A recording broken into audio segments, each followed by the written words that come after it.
Good morning बच्चों। आज हमारा जो लास्ट टॉपिक है, मैं आपको डॉक्ट्रिन्स तो ऑलरेडी पढ़ा चुका हूँ। आज हम लोग जो लास्ट टॉपिक पढ़ने वाले हैं that is article of association, है ना, the secondary document of company which is very important for the Insiders. ये डॉक्यूमेंट किसके लिए होता है? इनसाइडर्स के लिए, कंपनी के मेंबर्स, एम्प्लॉयज़, डायरेक्टर्स, है ना। This document is also almost unalterable. इसे भी बार बार आप चेंज नहीं कर सकते। कंपनी के फॉर्मेशन के टाइम पर आप इसको बनाते हो, है ना, सही है ना, सही बोल रहा हूँ ना। और इसकी एक कॉपी किसके पास जाती है? जैसे मेमोरेंडम की जाती है आरओसी के पास में। So what is written in the article of association is basically for the people which is inside the company, not for the people which is outside the company, because it contains the rules and regulations के company कैसे run होगी, regulate की जाएगी। बराबर है कि नहीं बराबर है? कंपनी के इंटरनल अफेयर्स को मैनेज करने के लिए डेफिनेटली इस डॉक्यूमेंट को क्रिएट किया जाता है। बराबर है कि नहीं बराबर है? जैसे इसमें लिखा है एशबरी रिव्यू वाले केस के बारे में कुछ छोटा सा, इसको पढ़ने की कोशिश करते हैं। मैंने कल आपको पढ़ाया था कि article plays a very subsidiary to memorandum. मतलब सब्सिडारी का मतलब supportive. Memorandum is supreme, then article is उसके सब्सिडारी। मतलब मेमोरेंडम के हिसाब से आर्टिकल बनाया जाता है, आर्टिकल के हिसाब से मेमोरेंडम नहीं बनाया जाता।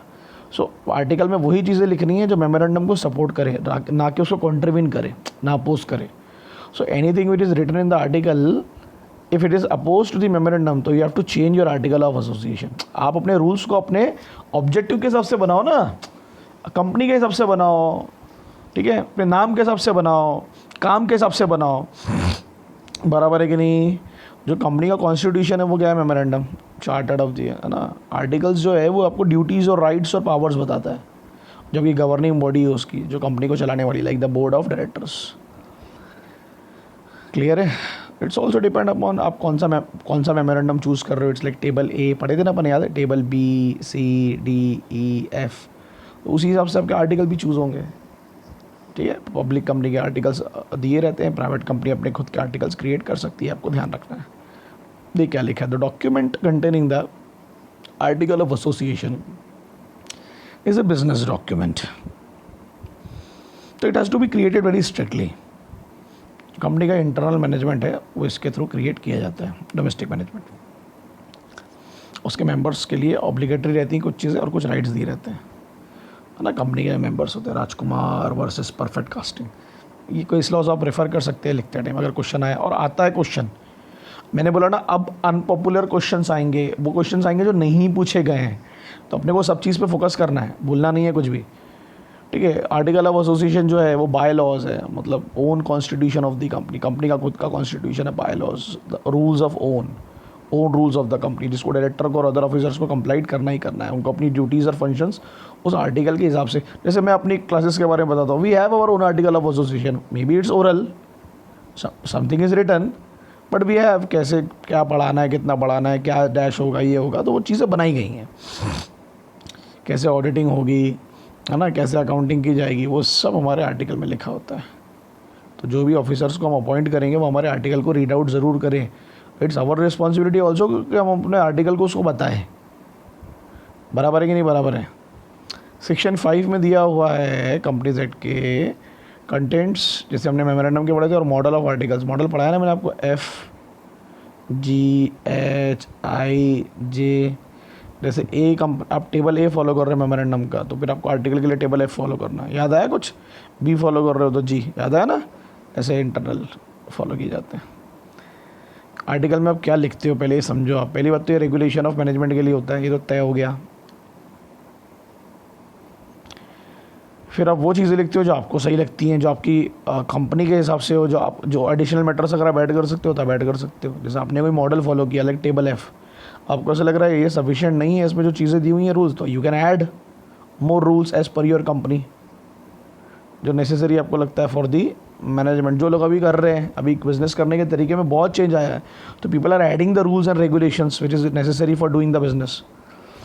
अब ये थोड़ा इंपॉर्टेंट पोर्शन है जो हम लोग पढ़ रहे हैं सेक्शन 5 में। एक ये थर्ड वाला और एक फोर्थ वाला, ये थोड़ा ध्यान दो इस पर। पहले तो एक बात ध्यान रखो, certain provisions, content provisions for entrenchment. Entrenchment का मतलब होता है ऐसा चेंज लाना जो ऑलमोस्ट डिफ़िकल्ट है, मतलब ऐसा कोई कानून या ऐसी कोई चीज़ जिसको चेंज करना ऑलमोस्ट डिफ़िकल्ट है, वेरी डिफ़िकल्ट टू चेंज। तो अगर ऐसा कोई चेंज आप लाना चाहते हैं, यानी ऐसा कोई रूल बनाया था आपने फॉर्मेशन के टाइम पर या आफ्टर फॉर्मेशन जो बहुत ही कठोर है, जिसे चेंज करना बहुत मुश्किल है, तो उसको चेंज करने के लिए भी आपको प्रोविज़न रखने होंगे। देखो इसमें यहाँ क्या लिखा है, इसमें आर्टिकल में contain certain provisions for entrenchment to protect something. कभी कभी आप प्रोटेक्ट करने के लिए कुछ ऐसे कानून बनाते हैं जिसको चेंज करना बहुत मुश्किल होता है। जैसे फॉर एग्जांपल तौसीफ़ है, मैंने एक कंपनी बनाया, अपनी कंपनी बनाया मैंने XYZ। तो XYZ जब मैंने बनाया तो आर्टिकल में मैंने एक प्रोविज़न डाला कि कंपनी में अगर मेरे को डायरेक्टर हटाना होगा, मुझे डर है ना कि अगर मेरे अलावा कोई और डायरेक्टर बन गया, कोई नॉन फैमिली मेम्बर है ना, कोई नॉन फैमिली मेम्बर, और उसके पास में अगर मोर देन 51% के शेयर आ गए तो वो मेरे को डायरेक्टरशिप से हटा देगा, कंपनी का कंट्रोल हमारे ऐसे चले जाएगा। तो मैंने आर्टिकल के रूल में क्या डाल दिया कि अगर मुझे डायरेक्टर से हटाना होगा, डायरेक्टरशिप से, तो आपको कम से कम 90% के शेयर आपके पास होने चाहिए, 90% का वोटिंग पावर। मैंने कठोर कर दिया, और 90% होना बहुत ज़्यादा मुश्किल है, मतलब ऐसे, और अपने आप को प्रोटेक्ट करने के लिए। और मैं माइनॉरिटी में आ गया ना, जिसके पास 50% से ज़्यादा शेयर हो जाएंगे तो मैं तो माइनॉरिटी में आ गया। तो ये जो प्रोविजंस होते हैं एंट्रेंचमेंट के लिए है ना, ये ऐसे रूल होते हैं जो माइनॉरिटी को प्रोटेक्ट करते हैं, मतलब जिनकी राइट्स कम है कंपनी में, to protect minority from majority. ऐसे आप रूल बना सकते हो कभी कभी। समझ में आया कि भैया इतने कठोर ये प्रोविजंस होते हैं। देखो इसमें लिखा ना, ये कुछ ऐसे स्पेसिफाइड प्रोविजंस है आर्टिकल के, ये तभी अल्टर होंगे जब आप इसको बहुत ज़्यादा, या तो आप स्पेशल रेजोल्यूशन के थ्रू उसको पास करोगे, जैसे पब्लिक कंपनी है तो 75% लोग की सहमति लगेगी उस प्रोविज़न को चेंज करने की, और प्राइवेट कंपनी में ऑलमोस्ट ऑल मेंबर्स की, पूरे लोग। अगर उस प्रोविज़न को आप चेंज करना चाहते हो जो आपने फॉर्मेशन के टाइम पे या फॉर्मेशन के बाद आर्टिकल में दिलवाया था अपने आप को प्रोटेक्ट करने के लिए, या वो लोगों को प्रोटेक्ट करने के लिए जो माइनर है, ठीक है, बराबर है। So manner of inclusion of the entrenchment provision, देखो ध्यान दो, the provision for entrenchment can only be made, या तो फॉर्मेशन के टाइम पर वो प्रोविजन डालोगे या कोई अमेंडमेंट करके आर्टिकल में, है ना। प्राइवेट कंपनी है तो पूरे लोगों का सहमति चाहिए अगर ऐसे प्रोविजन आप डालना चाहते हो अपने आर्टिकल में, और पब्लिक कंपनी है तो स्पेशल रेजोल्यूशन के थ्रू भी काम चल जाएगा, है ना। मतलब वो प्रोविजन जो बहुत कठोर हो जाएगा बाद में चेंज करना, ध्यान रखना। और किसको प्रोटेक्ट करने के लिए हम ऐसे प्रोविजन डालते हैं आर्टिकल में, टू प्रोटेक्ट माइनॉरिटी। एक एग्जाम्पल और दे देता हूँ मैं आपको, है ना। जैसे कंपनी है फॉर एग्जांपल XYZ, उस कंपनी में PQR कंपनी ने 20% के शेयर खरीदी, ये 21% के, जो भी एग्जांपल। अब इस कंपनी को लोन लेना है बैंक से, तो बैंक तो उनके आर्टिकल को पढ़ेगा XYZ के, तो उसमें उन्होंने देखा कि 20% का इनके पास में शेयर है, तो बैंक इनसे भी परमिशन लेगा कि भाई इनको लोन दें या ना दें। तो ऐसे में तो ये तो बहुत डिफ़िकल्ट हो गया ना, ये तो गड़बड़ हो गई। ऐसे में हर बार आप थोड़ी ना पूछोगे। तो हमने क्या किया, उस प्रोविज़न को कि हर लोन के लिए इनसे भी पूछना पड़ेगा, माइनॉरिटी है ना, हमने उस प्रोविज़न को अल्टर कर दिया। लॉजिक समझा कि बार बार हमें अपने लोन क्लियर कराने के लिए इनसे परमिशन ना लेना पड़े। तो हमने इनको हार्म नहीं किया, बट उस प्रोविज़न को हमने अल्टर कर दिया by passing special resolution public company और by passing resolution from all the shareholders agreed in a private company, बराबर है। तो ऐसे कोई प्रोविज़न जो बहुत ही कठोर हैं उसको अगर आप चेंज करना चाहते हैं, क्योंकि जो आपने फॉर्मेशन के टाइम पर डाले थे माइनॉरिटी को प्रोटेक्ट करने के लिए, तो आप चेंज कर सकते हैं। तो लिखा है इसमें, अगर आर्टिकल में ऐसे कोई प्रोविज़न है, अगर है जो फॉर्मेशन के टाइम पे थे या अमेंडमेंट बाद में डाल के, तो कंपनी को बताना पड़ेगा रजिस्ट्रार को कि भैया हमने ऐसे प्रोविज़न डाले माइनॉरिटी को प्रोटेक्ट करने के लिए। किसको प्रोटेक्ट करने के लिए? माइनॉरिटी को। हम भी तो कभी ना कभी माइनॉरिटी में आ सकते हैं ना एज ए ओनर। क्लियर है? बराबर है कि नहीं बराबर है? इस पर अलग से अपने क्वेश्चन आ सकता है, कठोर प्रोविजंस। ठीक है, क्लियर है? किसको प्रोटेक्ट करने के लिए? To protect minority. Okay, clear हुआ? फॉर्म्स ऑफ आर्टिकल्स तो मैंने बता दिया आपको। टेबल ए मेमोरेंडम होगा तो table F article, table B memorandum होगा तो टेबल जी आर्टिकल, और so on so on so on. अब you can choose, public company can choose these articles, these models, private company can make their own article of association. ये आपको ध्यान रखना है। In case of any company which is registered after the commencement of this act, ये 2013 आने के बाद में अगर कंपनी रजिस्टर्ड हुई है, so insofar as the register article of such company do not exclude or modify the regulations contained in the model article applicable to such company। देखो एक सिंपल थॉट है, अगर एक छोटा सा उदाहरण देता हूँ मैं आपको, ध्यान देना। अगर ये कानून आने के बाद आप रजिस्टर्ड होते हो, जो नया कानून है, ठीक है, तो लिखा है उसमें कि आप पे वही रेगुलेशन, देखो दो चीज़ें बताता हूँ मैं आपको। अगर कंपनी ऑलरेडी रजिस्टर्ड है 2013 के पहले, ठीक है, और कोई 2013 के बाद अगर रजिस्टर्ड होती है तो उनको 2013 के बाद वाले आर्टिकल को फॉलो करना होगा। और जो कंपनी ऑलरेडी 1956 से रजिस्टर्ड है तो वो अपने 1956 के आर्टिकल को, यानी उसी मॉडल को फॉलो कर सकती है। उसको चेंज करना होगा तो चेंज कर सकती है, तो ज़रूरत नहीं है। होता है ना कोई पुराने रूल्स एंड रेगुलेशन, देखो यहाँ लिखा हुआ है,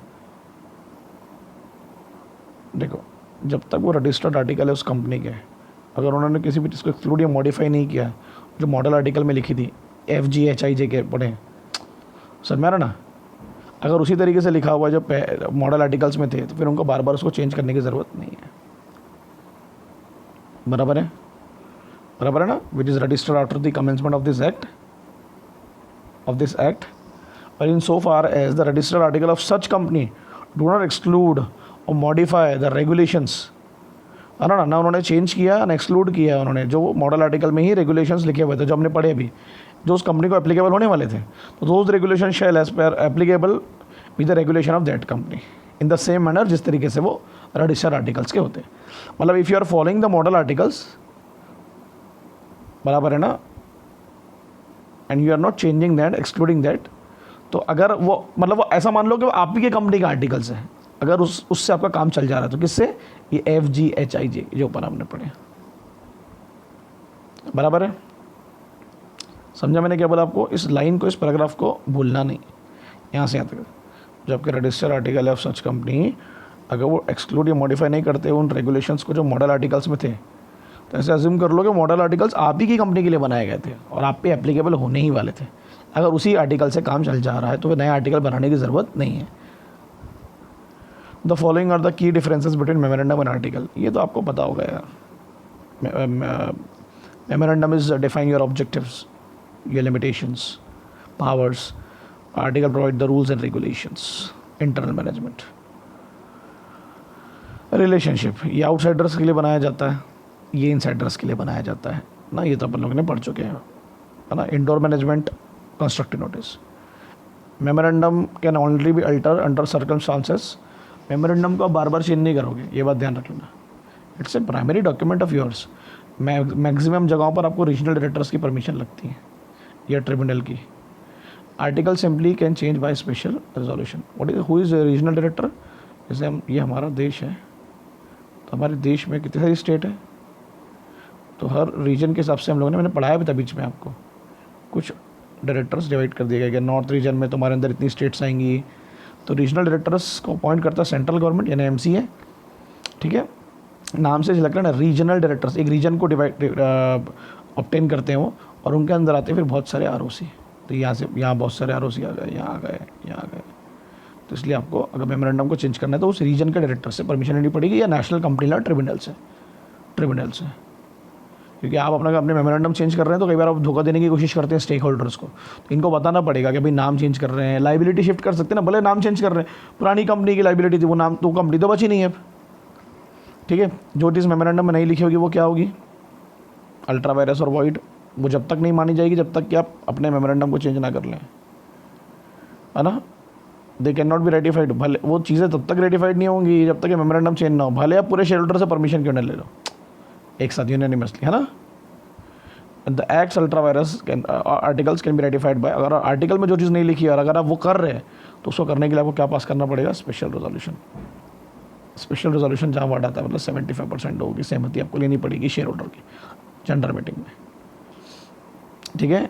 और आर्टिकल में कोई ऐसी चीज़ नहीं होना जो बियॉन्ड द मेमोरेंडम हो, क्योंकि सुपीरियर डॉक्यूमेंट कौन सा है? MOA, और फिर कौन सा है? AOA। ये आपको याद रखना है, ठीक, क्लियर है। इस छोटे छोटे से प्रोविजन है भाई, इसको याद रखो। यानी मैं इसलिए बोल रहा हूँ कि क्वेश्चन कुछ भी पूछ सकता है ना यार, वो समझा? समझा क्या बोला मैंने आपको? अगर कोई कंपनी 1956 से रजिस्टर्ड है, वो 2013 के हिसाब से अपने आप को रजिस्टर्ड करती है, तो वो अपने पुराने आर्टिकल को ही फॉलो कर सकती है, मॉडल आर्टिकल को, है ना। बट वो क्लियर है कि नहीं क्लियर? अगर उसको ऐसा लगता है कि ये आर्टिकल ही एप्लीकेबल हो सकते हैं मेरी कंपनी में, ठीक है,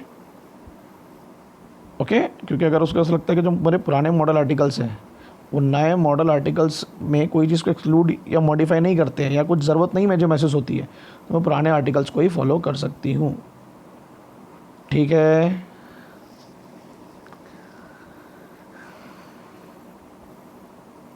क्लियर है। और अगर आपको ऐसा लगता है कि आपके पुराने वाले मॉडल आर्टिकल्स और नए वाले मॉडल आर्टिकल्स में पूरी सिमिलरिटीज़ है, तो ऐसा मान लो कि ये आप ही के हैं, यानी अगर आप कंपनी बनाते हो उस वक्त तो ये आर्टिकल्स को ही आप रजिस्टर्ड करते हैं आरओसी के पास। लॉजिक समझ रहे हैं ना। यानी if new articles does not contain anything which exclude or modify the things that is written in the old articles, तो you can apply these articles and assume कि ये तो मेरे ही आर्टिकल होते अगर मैं उस वक्त रजिस्टर्ड करता कंपनी को। ये बार बार इसलिए मैं इसको क्लियर कर रहा हूँ इस पॉइंट को। ठीक है, यानी वो कंपनी जो ऑलरेडी रजिस्टर्ड थी पुराने आर्टिकल फॉलो कर रही थी, तो नए आर्टिकल को तभी अपनाएगी जब वो पुराने आर्टिकल को मॉडिफाई एक्सक्लूड ना करें प्रोविजंस को। एंट्रेंचमेंट, कठोर, ऐसे प्रोविजन जैसे चेंज करना बहुत मुश्किल है, और आप वो उन प्रोविजन को इसलिए डालते हो अपने अपने माइनॉरिटी के राइट्स को प्रोटेक्ट करने के लिए। मैंने दो एग्जांपल दिया, दोनों मत भूलना। पब्लिक कंपनी में अगर चेंज करना है उन प्रोविजंस को, एंट्रेंचमेंट प्रोविजंस को, तो स्पेशल रेजोल्यूशन। प्राइवेट में पूरे शेयर होल्डर से पूछना पड़ेगा आपको। क्लियर है। तो जो दो प्रोटेक्शन के एग्जाम्पल दिए उसको भूलना मत, क्या प्रोटेक्ट करना चाह रहे थे हम लोग उसमें। एक XYZ वाला एग्जाम्पल दिया था मैंने और एक अपना खुद का एग्जाम्पल दिया था डायरेक्टरशिप वाला। ठीक है, ओके, क्लियर है। ये हो गई आपकी कंपनी लॉ ख़त्म, फिनिश कर दिया हम लोगों ने। डॉक्ट्रिन्स तो कल पढ़ाई दिया था मैंने, तो अच्छे से पढ़ने का, एक एक लाइन पढ़ने का, जो नहीं समझेगा तुरंत पूछने का, है ना। ऐसे प्रोविज़न जो आसानी से चेंज नहीं होते हैं, जिन्हें चेंज करना डिफ़िकल्ट है, ऑलमोस्ट इम्पॉसिबल है। और वो प्रोविज़न इसलिए बनाए जाते हैं कि माइनॉरिटी को प्रोटेक्ट किया जाए फॉर्मेशन के टाइम पर या फॉर्मेशन के बाद। और अगर चेंज करना है तो उसकी जो कंडीशन है वो मैंने आपको बता दिया कैसे चेंज होगी। ठीक है, क्लियर है। अगर किसको प्रोटेक्ट करने के लिए, माइनॉरिटी को।